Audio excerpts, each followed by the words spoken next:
What does Venus retrograde in Aries mean for you in 2025?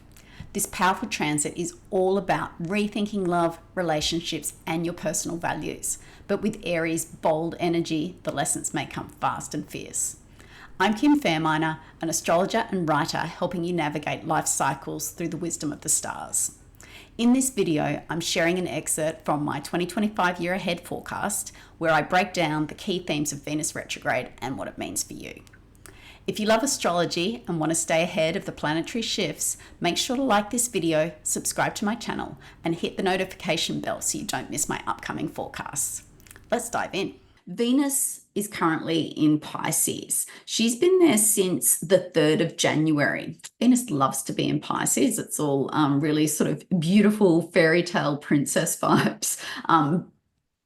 That's a superficial version of it. Like Venus brings us a lot more than just like looks and aesthetics. The harmony that she brings is also inner, and in Pisces she seeks like deeper spiritual harmony. But she is in Pisces. It's beautiful. You would have seen her if you pop out after sunset look in the western sky. The bright star there is Venus. She is at greatest or approaching greatest elongation at the moment, which means she's as far as she can be from the sun. That's roughly about 45 degrees. And when she's as far as she travels from the sun, she is incredibly bright in that western sky after sunset.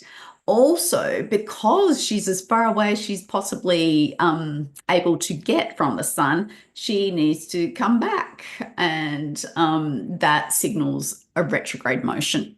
So this is part of the story. The story's begun because Venus will begin her retrograde in Aries. So she'll be in Aries in about 3 weeks, and then commence retrograde motion on the 4th of March. So Venus is moving slower. So we have a longer time to experience the dizzying heights, the beauty, the sparkles, the magic of Venus in Pisces. And then when she comes into Aries, she moves from her sign of exaltation, where she is revered and honored and placed on a pedestal in some ways. And then she pops into Aries, which is Mars's territory. And remember, Mars is in a bit of a bad mood because he is in a sign he doesn't love, and he's retrograde over there in Cancer. So that Martian element is struggling. So it's like the landlord of Aries is Mars, is like, nah, I'm not doing anything. I'm not motivated to help you ensure that your house is in order. So keep an eye on the Aries sector of your chart and what's happening there, because it's a definite area of activity in 2025. We've got still eclipses there and some outer planets moving into Aries as well. So that threshold from Pisces to Aries is a bit of a hot spot in the zodiac. So wherever Venus is, even Aries, don't think that she's not doing good stuff there just because she, would rather be somewhere else. It's a bit like, I guess, staying at the Hilton or like, a 5-star hotel of some kind, Pisces, and then, you've got to stay at a hostel in Aries. Like, Venus would rather be in Pisces, but, she'll still do her darndest to make sure that she's, looking absolutely gorgeous in the shared bathroom on the bunk bed. So Venus sweetens the presence of that area of your chart, and she offers her beauty, her sense of peace, glamour, and harmony. And so this is when you try cheeky favors and try your luck and maybe flirt a little bit in that Aries sector of your chart. So if you've got Aries at the top of your chart, you might you throw your hat in the ring for a promotion that you otherwise, wouldn't consider doing. If you've got Aries in your 5th house, you might play some more kind of gentler games with your children.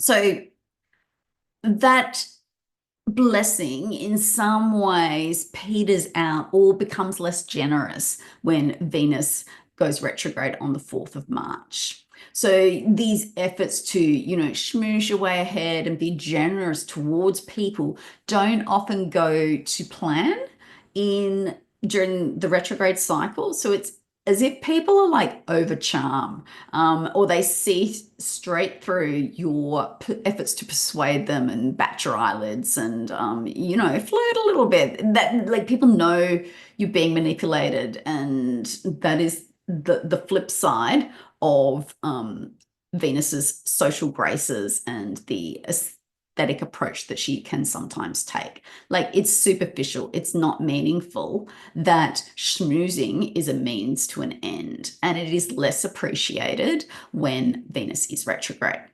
So, relationship conflict is also something to watch for when Venus is retrograde in Aries, as one party in the relationship is likely to assert their independence and autonomy.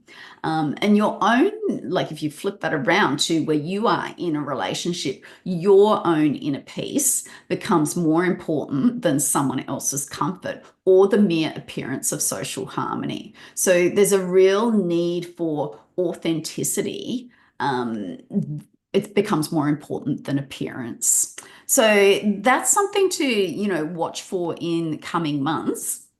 You can still, get your sparkle back on when retrograde Venus is back in Pisces on the 27th of March. And although she's still retrograde,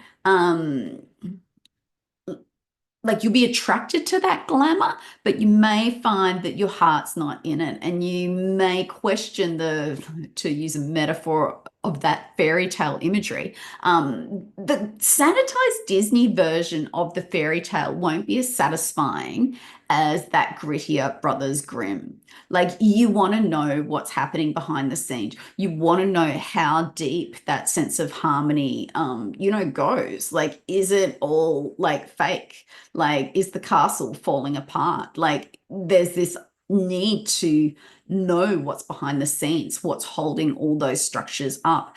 And that's a really good way of exploring Venus retrograde. Like, is it a stress test? It could be. Like, I guess it's looking behind the scenes at your relationships. And it's not just romantic relationships, although this is often an area that really, is felt deeply. Our closest intimate relationships are, they're people in our houses that we see every day, that we sleep next to, that we really care about.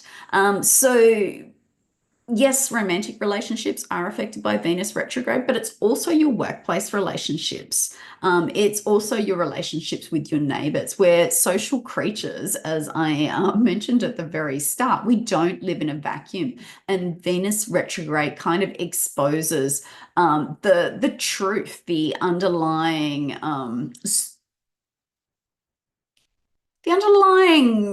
balances there. Like if it is really harmonious, that's great, but you will go looking for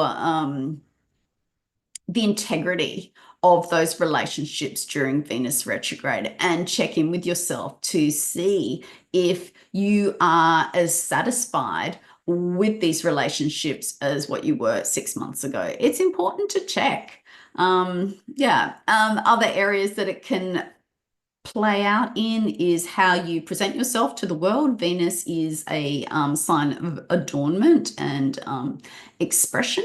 So it's not a great time to get a tattoo or like make permanent changes. I'm thinking like a boob job, or like, drastic plastic surgery. Anything that's temporary, you could like do something with your hair a little bit wild. I'd lean towards semi-permanent rather than, a bold shave and a bleach job. But, hair grows. So you can experiment with your look in the world. Likewise, if you're an artist or a creative type, it's a really good time to experiment with, how things look. You'll be less likely to compromise, I think, less likely to agree, because inner harmony is as important as outer harmony. So that is with us from March until April. Venus retrograde in Aries is a time for brave self-reflection, reassessing what you truly desire, and rewriting old relationship patterns. But how will it influence your rising sign specifically? For personalised insights, head over to my blog where I break down the impact of this Venus retrograde for each rising sign. You'll find the link in the description below. And if you enjoyed this excerpt from my 2025 year ahead forecast, don't forget to like, subscribe, and hit the notification bell so you can stay updated on all my future astrology videos. Thanks for watching. I'll see you next time.